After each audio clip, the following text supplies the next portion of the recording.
Hello, welcome to Ferrigno Freedom channel. I'm Dante Ferrigno, and I have been doing a carnivore diet known as the lion diet now for a little over 3 years.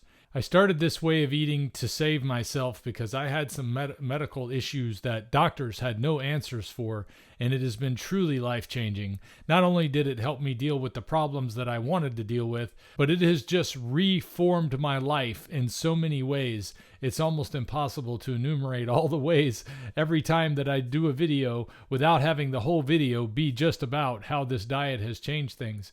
But if you're interested in knowing more about my story, you can of course check out the website that I've built talking about my story and giving you a whole lot more information about my background. But also, you can go back and watch some of my older videos where you can see where I started on day one on this way of eating. I was in pretty miserable shape, and now here today, 3.5 years later, I still feel fantastic, feel the best I have in my whole life. Ever since I was a teenager, I haven't felt as good as I feel right now, and I'm so thankful for what this diet's been able to do for me because it has just amazingly changed everything. But you know, one of the things I talk about on this channel a lot of times are how we got to where we found out all the things that we were supposed to be eating are actually the things we're supposed to be avoiding, and how we found out all the things we were told we're supposed to be avoiding are all the things we're supposed to be eating. And when it comes to one area that has been so pronounced, it is the food pyramid. So today we're going to take a look at a video that was done by Redacted, which is an alternative news source that is not like your normal mainstream media. Now, I understand the people who do the show Redacted were once in the mainstream media, but because they wanted to pursue truth, they wanted to pursue true journalism, they weren't welcome in the mainstream media. So now here they are on YouTube doing their thing, bringing good information to people about all the big stories of the day, and they do it in a very professional way. And they do it in such a way that I have a lot of faith in what they're saying is leading us closer to where the truth is, rather than directing us toward what other people want the truth to be, which is so much of what we see these days. And since they decided to talk about the food pyramid, something that to us as carnivores, we already know this is way out of line with the reality of things. But I'd like to see what the new news sources, the true news sources, are saying about such things. So let's take a look at this video. It's called "The Food Pyramid Lie Has Been Exposed by Inflation." Redacted with Clayton Morris. Let's take a look at it. So one way to hide the pain of inflation is to pretend, that it doesn't exist, that you're not actually feeling it. You don't even actually know it's around you because it doesn't exist. One way to pretend it doesn't exist is to feed you highly processed fake food like breakfast cereal. Of course, sure, meat prices are up 50%, but hey, the World Economic Forum doesn't want you to eat meat anyway. Eat highly processed, fake, cheap food with 100 ingredients, seed oils, all sorts of sugars, and you're fine. You'll be fine. The strategy has worked for decades, actually. Most people don't know that breakfast cereal, of course, is one of the worst things you can put in your body, one of the worst things a person can eat. The reason that they don't know this is because you're not meant to know this. The reason... It's so funny. My wife and I were talking about that very thing this morning because my wife has been coming around more and more that she needs to get more junk out of her diet. And I know she's teased me with this in the past, that she wants to go more carnivore, but she, like so many people, isn't ready to make the big lifestyle change that's required for someone to say, I'm going to stop putting bad things in and start putting good things in. I'm going to start being selective, because we get in our habits, we get in our routines, we get comfortable with certain things that we shouldn't be comfortable with. And it's so hard for us to break free. But she's getting better and better all the time. I heard her the other day, just yesterday, I think it was, trying to talk to the kids about what's in the food and what's wrong with it. And hearing her talk to them the way I've been talking to you and to them for so long tells me that it's starting to change the thought process. And I'm not pushing it on her. It's rough to me that it's taken this long for her to realize how important it is, or to really start to make it an effect. But I understand that's going to be true for a lot of people. That people just weren't in as bad a shape as I was when I started, unless, how do I put this? When people don't have a reason to make this big lifestyle change, it's really hard. And that reason has to be really pronounced in your life. Like you realize, I'm going to die if I don't do this. And that's where I was when I started. So when I say this was an easy choice for me, it was only easy because when you're backed into a corner, it's easy to know which way you got to go. You got to get out of the corner. But when you're not backed into a corner, when you just realize that you're limiting yourself a little here and a little there, it's real easy to stay in your comfort zone, even though you get putting more and more into that little corner in your life where you're going to be backed into it and you're going to have to make a choice. So I'm hoping that she's realizing it as we're going along, so that she doesn't have to have something major put her in that position. But one of the things we noticed as a couple that we've been able to do is to get our family to stop eating cereal all the time. They do still have occasional cereal, but I mean, there was a time for any of us that eating a bowl of cereal for breakfast wasn't only normal, but having a bowl of cereal for a snack, having a bowl of cereal for supper or during the day. I mean, it was just a normal thing for us to have a bowl of sugar, because we've been told for so long that it's wheat, it's corn, it's all supposedly healthy. We knew in our heads we got to stop eating that sugar, but because we've been told for so long that it's okay, it's really hard to break free from that mode of thinking when it's something you want, when your addiction factor comes into play. But we've been able to get our kids to stop eating cereal hardly ever at all, because I've been making them eggs and bacon almost every morning now for months, and I've gotten them in the routine of eating something that starts their day right. So it takes time, but it is really hard to change these thought processes. I digress. It's only been 48 seconds and I've talked too much. Sorry. People don't know that this is terrible for you is because the propaganda really works. Well, I know this because I follow Eddie Abu. He's a bodybuilder on Instagram, and he goes, this I suggest to everybody, he goes around the grocery store and picks up boxes of things, and he's like, this is not effing food. Yeah. Don't eat this. It's not food. And like, it's awesome. That's funny. It entertains me a lot. So, but most people don't know it, and it's because the lobbyists and the elites don't want you to know it. And so they don't have, you're fighting up against these guys on Instagram who are telling you the truth about this. But anyway, it's all part of a plan to keep you uneducated about this. Cereal, of course, sits at the top of the food pyramid for a reason, or at the bottom of the food pyramid, I should say. Food pyramid designed to keep you unhealthy with processed food. The food pyramid, of course, it turns out actually was created in Sweden during the height of inflation in this country in the early 1970s, and then adopted a few years later in the United States.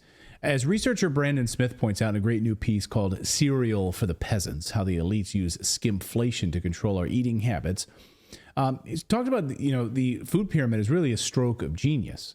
It really is. The Swedish government built a mechanism where they could hide inflation so you don't feel the pain of it behind propaganda. Meat is too expensive. Well, here's our food pyramid. You don't need to eat meat anyway. See, look at the main part of your food pyramid. You want to eat pastas, grains. We want to avoid eating meat. Instead, replace it with cereals and pastas and carbs. That's so frustrating. It is frustrating, because what I see all the time, Katie and I were looking for a new sprinkler for the yard. She wanted a new sprinkler. She does a lot of gardening. And every time we've bought a sprinkler, it's usually made of plastic, one of those ones that goes back and forth and sprays the yard. Made of plastic. And down here in the Florida sun, that plastic turns brittle. So every year we got to get a new sprinkler. And it's kind of frustrating because you have a hard enough time getting out, having time to do yard work. Now you got to go order something else. And I went and said, you know what? I'm going to order a metal sprinkler. There's got to be somebody that makes one, right? There's got to be somebody who makes something that's similar to the quality I grew up seeing, that we just considered this was, how things are made. And they weren't so expensive that you said, that's a lot for a sprinkler. You just bought it because you said, well, that's what a sprinkler costs. Well, when you go and you buy a sprinkler from the store and it's under $10 because it's made of plastic, and then you go and look at one that's going to last for a few minutes, it was $40 for the same device that was at least 4 times cheaper. That doesn't make any sense to me that it could be that big of a difference, except that we have gotten used to accepting garbage in exchange for our money. We're not getting any value for the value we're giving, and it makes our money worth less. That is the big part of inflation. It has always been throughout history, the sneaky hidden tax on the poor, because you don't see it when the government or whoever's in charge, whether it's the king or somebody, is debasing the currency. An equivalent way to say what they're doing is, if you look at the value of all the money, the more money there is in supply, the less that money can actually buy. It's just the nature of currency. Same thing with gold. The more gold there is, the less the gold is worth. The less gold there is, the more the gold is worth. So it's the same concept. So in ancient Rome, if the Caesar would take a little bit of lead and add it to the gold that's supposed to be pure gold, and the citizens of that country were trusting that because it says it's pure gold, that it is pure gold, they're believing that. But they're actually having money taken from them because there's not that much gold in it. If they're putting 10% lead and it's 90% gold, you're getting a 10% tax, and you don't know it.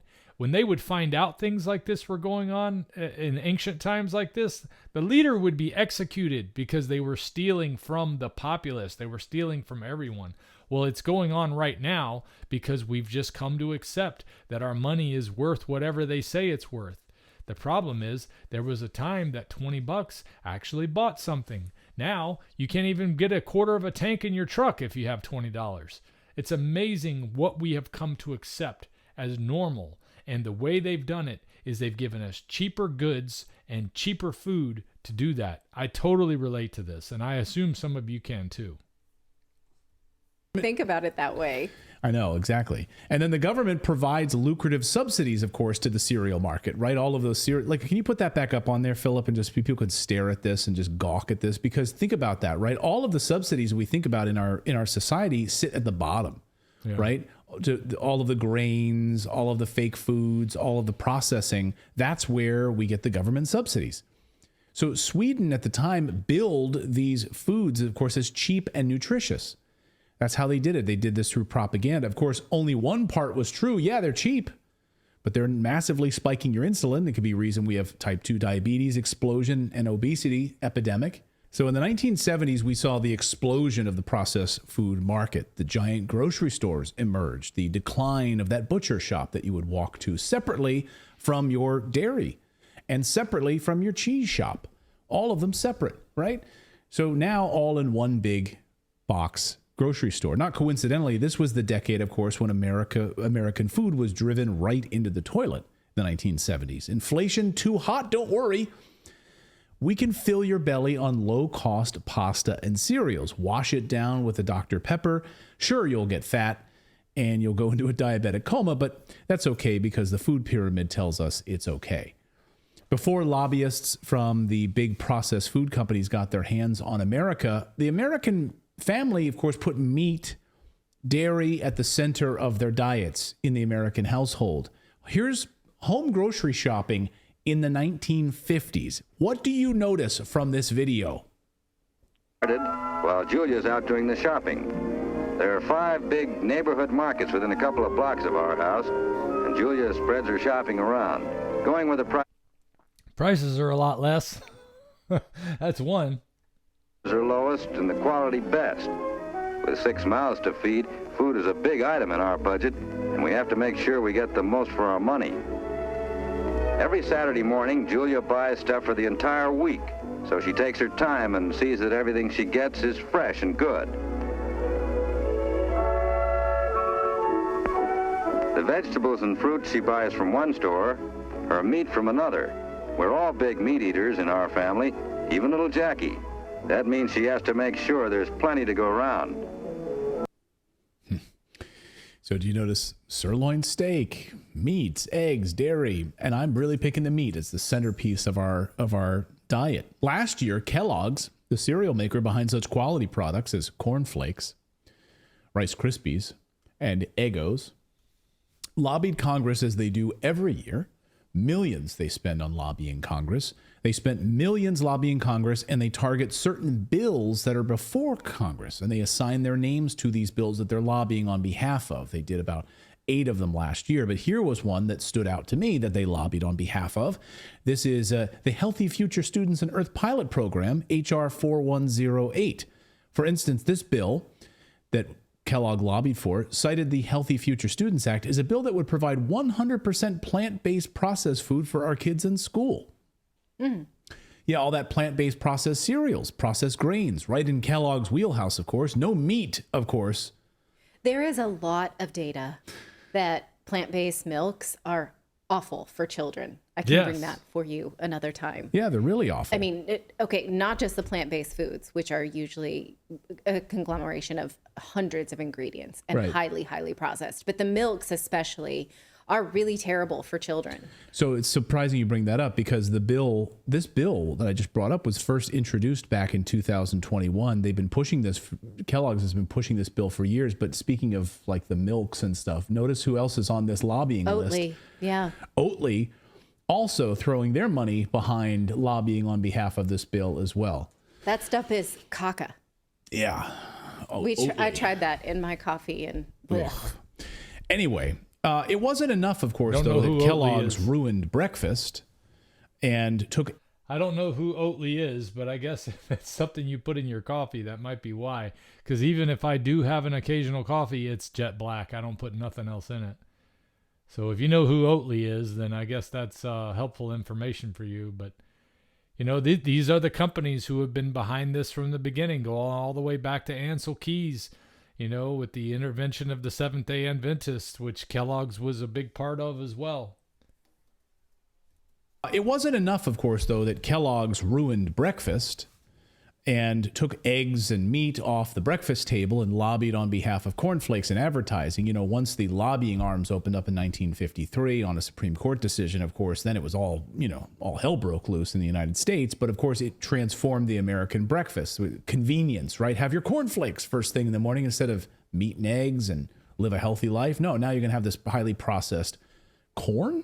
Really? Okay, that's what you're going to eat for breakfast? So Kellogg's ruined breakfast. Now, thanks to inflation, Kellogg's is now trying to get you to eat cereal for dinner as well. Here's the CEO of Kellogg's.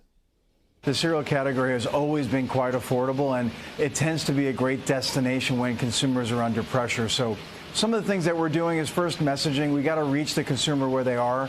So we're advertising about cereal for dinner. If you think about the cost of cereal for a family versus what they might otherwise do, that's going to be much more affordable. So those are some of the things that we're doing. But in general, the cereal category is a place that a lot of folks might come to because the price of a bowl of cereal with milk and with fruit is less than $1. So you can imagine why a consumer under pressure might find that to be a good place to go. Right. So that's a whole category, a consumer under pressure. And who wants to eat cereal for dinner? Well, yeah.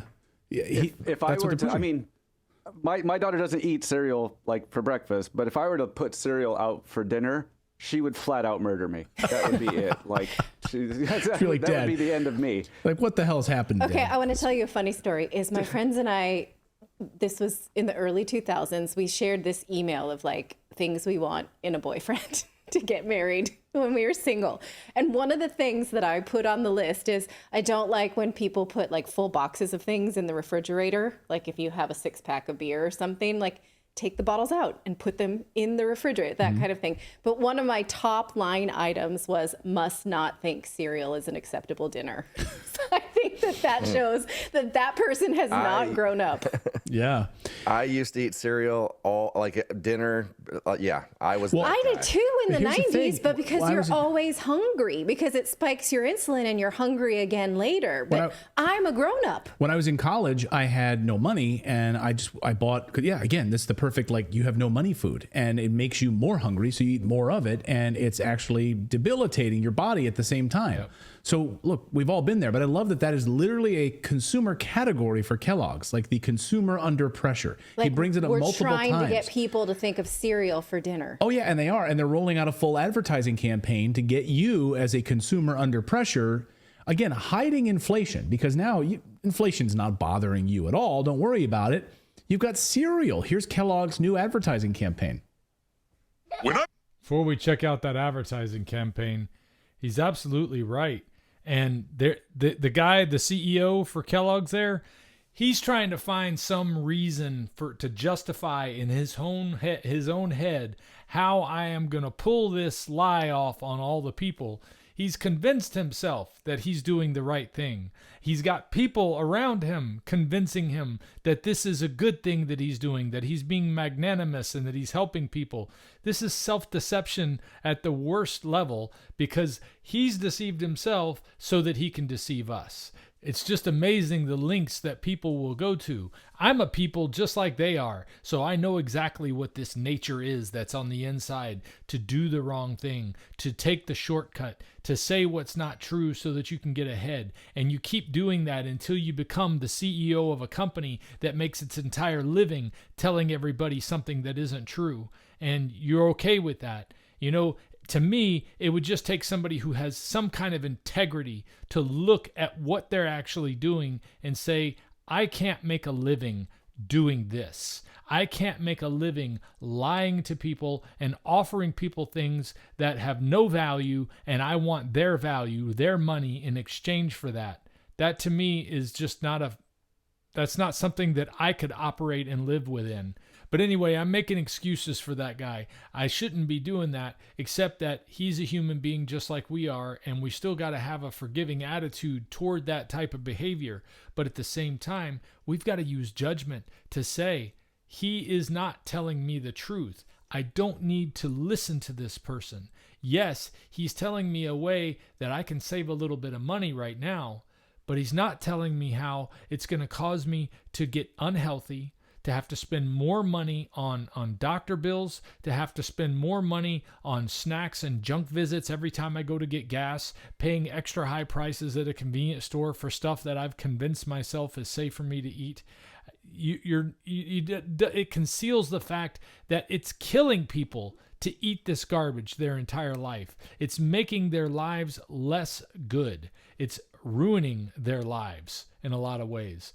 There's a big part of me that wants to go back and get some kind of compensation for all the lies I've been told by these companies telling me that this was healthy food, that this was heart healthy, and that you shouldn't be eating meat. Because ever since I have done the opposite of what these companies have said, and what the people who are supposed to be guiding our healthcare have said about this food is the opposite of what's true. And it's led me to have a very rough life. I'm sure there's a lot of people out there who can realize now that I was trying to do the right thing, but I was being led down the wrong path. It would make you want to get some revenge on those people. But I'm not worried about revenge anymore. I'm thankful that I've found something that has changed things for the better, and I want more people to know about it so that they can have the ammunition that I wanted to have. When I was a teenager and I was trying to figure out, how do I get on a diet or eat a natural way of eating that's going to be healthy for me? I was trying all the stuff that I was told to do, doing the no fat and the low fat, and cutting out the fat that was on the steak. If I had any, I hardly ever had steak. I didn't put salt. I was doing all of those things and wondering why I was still failing, wondering why I was starving all the time and wanting to eat more, blaming myself for eating more because I was eating the things that they were telling me that I needed to be able to eat to be economical and to have good health. And it was all a lie. So that's the hard part I have with seeing somebody like that CEO saying things like that, because they're coming across as I'm just here to help. We're just here to help you in this time of difficult financial need by offering you garbage for your money, for offering you lack of health for your money, for offering you something to give to your children that is not going to make them grow up healthy and strong. That is not magnanimous. Say cereal, you say dinner. Cereal. Dinner! Cereal. Dinner! This is not real. You can have the night off, chicken. Oh, okay. I'll go marinate. Cereal. Dinner! Cereal. Dinner! Wait, no, that's not real. Wait, that chicken wanted to be cooked? You would think that'd be like... I know. Is that I'm a joke? glad you guys are having cereal. Eat all the cereal you want. I'm going to go... It's not a joke. That's a real Kellogg's commercial. They really think that a family should be eating cereal for dinner? Yeah. And by the way, just to say And are something. not embarrassed to say that? Well, I'm embarrassed for the actors, like that mom, that woman in that ad, and like the husband and the kids that they got. Like, who, just to make some money? Right. Just to make some money, and then they. Here you go, kids. I hate you. Right. So these are the same people that pushed a plant-based diet because inflation is here and it's affecting poor and middle-class people more than anything else right now. Rich people aren't eating bugs. They're eating steak. They're eating real food. Inflation is only getting hotter. And just like we talked about with the CEO of Lear Capital. Good for thee, but not for me. A few weeks ago, Kevin Demerit, that's why we're seeing a huge spike in people running to gold and silver prices because the value of the US dollar keeps getting worse and worse, and they're trying to hide it from you. They're trying to insulate you from even paying attention to it. So have cereal for dinner.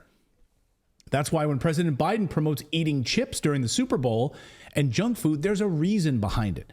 I was fascinated by this ad so much. Like I've had this saved in a folder and I've been working on this story for a while because something really bothered me about it. Stood out to me that the White House is pushing this narrative about there's fewer chips in a bag. We should be having more chips in a bag, not talking about the fact that meat prices are up 50%. There's no mention of meat, but your favorite snacks, your favorite processed food, we're going to do a White House commercial for it. Watch. The Super Bowl Sunday. If you're anything like me, you like to be surrounded by a snack or two while watching the big game. When buying snacks for the game, you might have noticed one thing. Sports drinks bottles are smaller. A bag of chips has fewer chips, but they're still charging you just as much. And as an ice cream lover, what makes me the most angry is that ice cream cartons have actually shrunk in size, but not in price. I've had enough of what they call shrinkflation. It's a ripoff. Some companies are trying to pull a fast one by shrinking the products little by little and hoping you won't notice. Give me a break. The American public is tired of being played for suckers. I'm calling on companies to put a stop to this.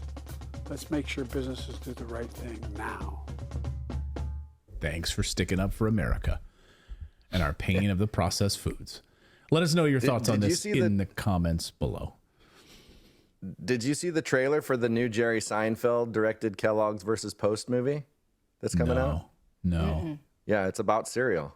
Well, because he was obsessed with cereal. He still is, I guess, obsessed with cereal. I mean, he always eat it on his show, and he was always eating it first. Yes, but that character also had Peter Pan syndrome, refused to grow up. And I don't want to begrudge anybody who can't afford to eat anything else, but we should be aspiring to eat better than that. It's like this is not for grown-ups. These are not for serious people. Right. And it's sad because this is the economy right now. And so here's a way to use the food pyramid as a piece of propaganda in order to mask the effects of these rising costs of our food supply. I mean, it's really terrible. Someone in the comments just a moment ago said, I bake my own bread. Yeah, I do too. I've learned how to do it. And it's freaking easy, actually. There's only 4 ingredients in real bread, right? Water, flour, salt, and a leavening agent. That's it. Then you can do other things to it. But then why is bread at the store? High fructose corn syrup. Right. You need high fructose corn syrup in your bread. Yeah, you need high. Forget that. No eggs. It's amazing to me. Try to go and find bread at the store that doesn't have 100 ingredients in it. It's insane. Yeah. Right. I mean, I don't know. So this really bothers me. Let me know your thoughts on this in the comments below. I ate a lot of cereal in high school just because we loved it in the 90s. We were told to eat high carb diets and low fat. And so that fit the bill. That's my whole point of that segment is that's the food pyramid. We are being told that you shouldn't. I felt hungry all the time. And I think about like me as a growing teenager eating all that stuff. I think just, well, yeah. And this that makes sense because I would get home from school. My mom used to get pissed because I would sit down and eat a whole box of Fruity Pebbles in one sitting when I got home as a senior. Yeah. Well, junior high school, that was the first thing I would do. I'd eat Rice Krispies, I'd have Cheerios, I'd put sugar on it too, and I couldn't wait till to get to the bottom of the milk to get that little scoop of sugar. Yeah. And then I'd get to school and 10 minutes later I'd be starving, right? Yeah. I mean, or I'd have a Pop-Tart. I mean, this is the 1980s, right? Growing up in the 1980s, right? You'd have but our parents were, of course, up against this propaganda. I had a Pop-Tart after a few weeks of eating this way, and used to be one of my favorite treats or snacks or something to have in the morning. Sometimes I would have them as a snack throughout the day. and it tasted like cardboard.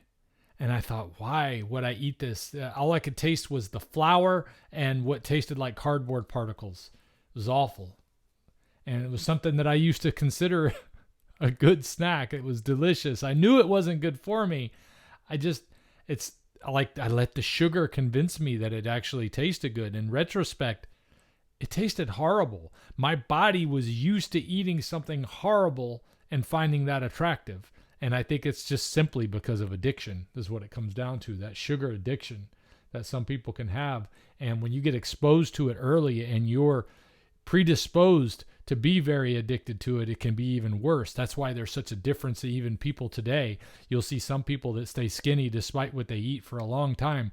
But more and more, you see it catches up with them much earlier in life now than it did with a lot of people in years past. Some people that used to let their diet go for a long time could make it into their 60s and 70s and still be in reasonably good shape. Then all of a sudden, everything would change for them. Now you're seeing it happen in their 30s and 40s a whole lot more. In some cases, even as early as their 20s or their teens, where you got people struggling with their weight who are trying to eat right and they just can't seem to manage to do it, because they're being told lies about what's healthy and what's not healthy. 3 television stations of news broadcasts, and they were being, given this information about, they were being told this is the food pyramid. This is approved by the USDA, right? This is the food pyramid. Or I would eat just white rice. That kind of I shudder at the way that I followed that back in the 90s. Today we had some leftover Indian food from the weekend, and Clayton always said, "Oh, eat this for lunch, honey." And then I spilled half of the rice on the floor, and I was like, I was worried about your glycemic index, so that's why I spilled the rice. So I ate it off the floor. So he didn't. He halved the rice. Yeah. Well, it's amazing if you go back through like the actual history of all of this, like a kind of a deeper dive. If anybody's interested, it's fascinating. Because since about the 1920s, the nutritional recommendations from the U.S. government has been coming from lobbyists, not doctors, not scientists, lobbyists. And that's always so everything they're telling you should be eating is coming from lobbyists, from the meat industry, egg industry, and those industries fight each other over their position on the food pyramid, and they have been since the Depression. Right, and a lot of it comes from Kellogg's, which has roots in, I think, a Seventh-day Adventist or one Christian fundamentalist church, where the woman had a vision that we should only eat seeds and fruits like in the Garden of Eden. And the person who helped her publicize her book was one of the Kellogg's. And so the church is deeply ingrained, even still, in the lobbyists who then promote this plant-based, high-carb, high-processed food eating. We're going to have author of the book, The Great Plant-Based Con, on the show later in June, actually. She's agreed to come on the show. Her name is Jane Buxton. If you want to read up in advance, you have a month. The book is called The Great Plant-Based Con. Fantastic book about how much business and lobbying there is to lie to you about what you should be eating. So read that. I really hope you enjoyed watching this video. I did enjoy watching that video, and I want to check out the Great Plant-Based Con. Let's take a look.